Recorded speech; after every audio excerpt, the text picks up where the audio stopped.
কনসাইনমেন্টের গোটা তিনেক অঙ্ক করবার পর এবার একটু ভালো অঙ্কের দিকে এগোবার চেষ্টা করছি, যদিও এগুলো একটা মানে ইয়ারের অঙ্ক নয়। ইয়ারের অঙ্ক আমরা বাড়িতে প্র্যাকটিস করব বা ক্লাসেও প্র্যাকটিস করব। কনসাইনমেন্ট খুব বড় একটা চ্যাপ্টার। এরপরে যে অঙ্কটা করতে যাচ্ছি, যেটা আমি ওদের পাঠালাম, সেটা হচ্ছে যে এই অঙ্কটার মধ্যে একটা কথা বলি, এই অঙ্কটার মধ্যে দুটো আরও নতুন আইটেম পাবো। কী কী? একটা গুডস লস্ট ইন ট্রানজিট, মানে রাস্তায় মাল নষ্ট হয়ে গেছে, বুঝতে পারলি তো? আর একটা নর্মাল লস। যেমন দেখ, এই অঙ্কটায় বলে যে Prajapati traders Chennai 6000 litre edible oil কী করেছে, 35 টাকা করে পার লিটার, আর এরকমভাবে পাঠিয়েছে কোথায়? এক্স লিমিটেড অফ গুজরাটকে। কেমন? তার জন্যে প্রজাপতি লিমিটেড কিছু খরচা দিয়েছে, ফ্রেট, ইন্স্যুরেন্স চার্জেস। এইবার দেখ, ডিউরিং ট্রানজিট 300 লিটার ডিস্ট্রয় হয়ে গেছে, মানে নষ্ট হয়ে গেছে। তাহলে তার ভ্যালুয়েশন বার করতে হবে। ইন্স্যুরেন্স কোম্পানি এর এগেনস্টে 8000 টাকা দিয়েছে। এক্স লিমিটেড মানে কনসাইনি খরচা করেছে 5000 টাকা ক্লিয়ারিং চার্জেস, 500 টাকা গোডাউন রেন্ট, আর সেলসম্যান স্যালারি 1000 টাকা। 5% আর 5% দুটো অর্ডিনারি আর ডেল কেনার কমিশন দিয়েছে। মিস্টার এক্স রিপোর্ট করলো 5000 লিটার বিক্রি করেছে 2,30,000 টাকায়। আর লক্ষ্য করে দেখ, 200 লিটার ডিউ টু ইভাপোরেশন নষ্ট হয়েছে। ইভাপোরেট হওয়ার অর্থ হচ্ছে উবে যাওয়া, বুঝতে পারলি তো? তা তেল তুই যেভাবেই রাখিস না কেন, যত ভালোভাবেই রাখ না কেন, উবেও যাবেই। এটাই তেলের ধর্ম। এটাকে বলা হয় নর্মাল লস।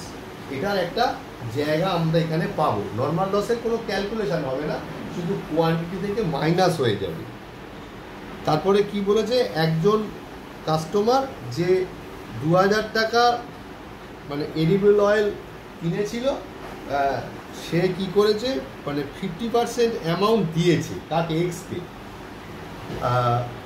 আর বাকি টাকা ব্যালেন্স যা হয়েছে ফেরত পাঠিয়ে দিয়েছে এক্স। মানে একজনকে ধারে বেচেছিল, সে 50% টাকা দেবে না বলে দিয়েছে।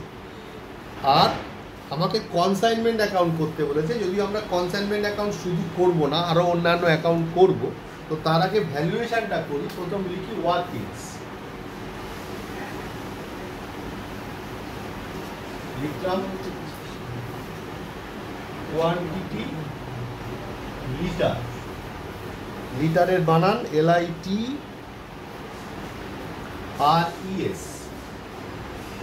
লিটার্স, আর এদিকে হচ্ছে অ্যামাউন্ট রুপিস।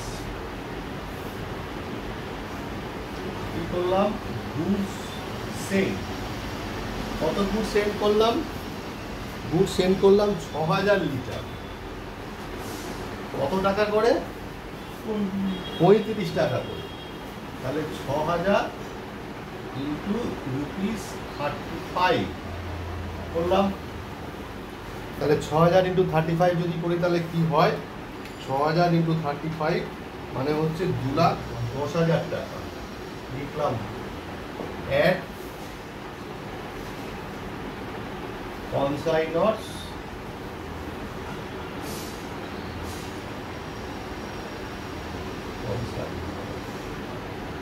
All expenses. মানে কনসাইনার অল এক্সপেন্সেসগুলো কি আছে? কনসাইনারের অল এক্সপেন্সেস হচ্ছে 6000 টাকা হচ্ছে ফ্রেট, ফ্রেট হচ্ছে 6000, তারপর টোটালটা হচ্ছে 6000, ফ্রেট অ্যান্ড ইন্স্যুরেন্স 6000। তাহলে ফ্রেট অ্যান্ড ইন্স্যুরেন্স 6000। তাহলে এখানে লিখবার দরকার নেই, একবারে অ্যামাউন্টের ঘরে লিখলাম। তাহলে কত হলো? 2,16,000। এই 6000 যে মাল বাজারে মানে আমি যে মানে কনসাইন করলাম, কনসাইন করতে গিয়ে কি হলো? কনসাইন করতে গিয়ে যেটা হলো সেটা হচ্ছে যে বলছে যে রাস্তায়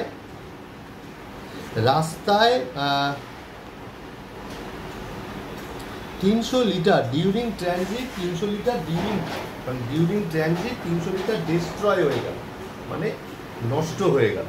তার মানে রাস্তায় নষ্ট হলো। টাকা বোর্ডের দিকে সবাই, লেস গুডস লস্ট ইন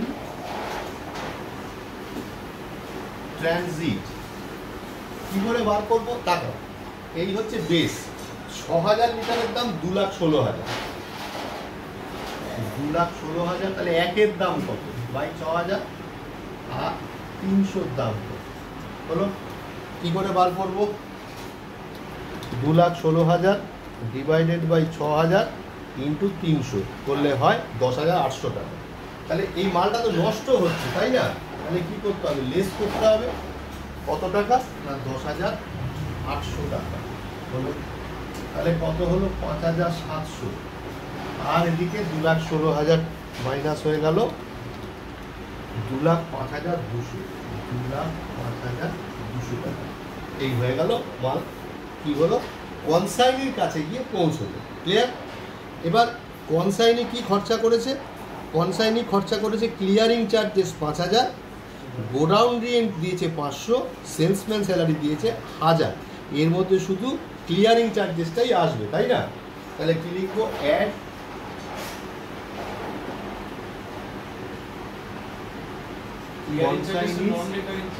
একদম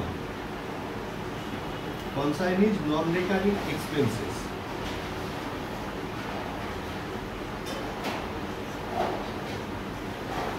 Consignee non-recurring expenses কি আছে, এক্স পেড ক্লিয়ারিং চার্জেস 5,000,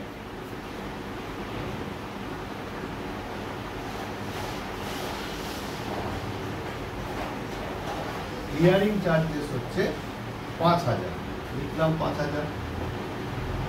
তাহলে কত হলো, এখানে ছিল 2,05,200, তাহলে 2,10,200, তাই তো?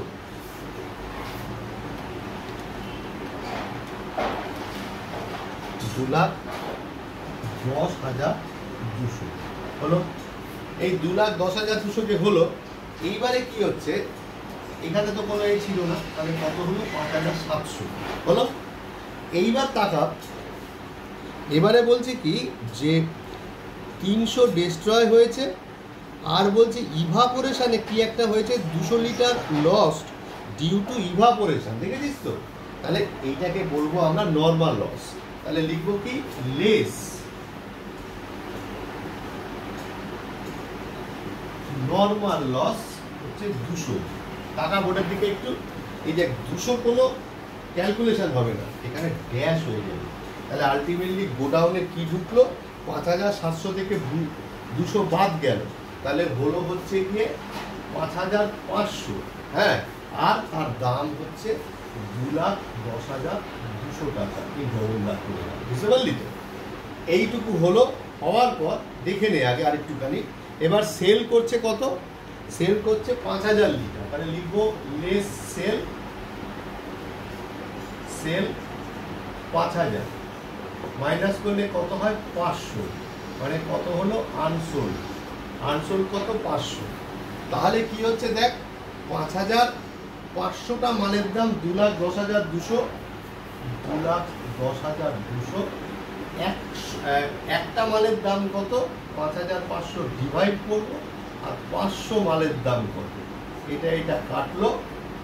এবার 2,10,200কে আমরা 55 দিয়ে ডিভাইড করব, আর 5, আচ্ছা এটাকে একটা কাজ করে আরেকটু কেটে দিই 11, তাহলে 2,10,200 ডিভাইডেড বাই 11 করলে কত হয়, 19,109 টাকা। 19,109 টাকা 11 পয়সা না কত, একটুখানি দেখা যাক। হ্যাঁ, 19,109 টাকা 9 পয়সা, দ্যাট ইজ 19,109 টাকা। এই হচ্ছে আমার স্টক ভ্যালুয়েশন। মানে এটা বেশ ওয়েটেজ আছে, বেশ একটা স্ট্যান্ডার্ড স্টক ভ্যালুয়েশন। ভালো করে বুঝে করবার চেষ্টা কর। আপাতত এই ভিডিওটা এইটুকুই।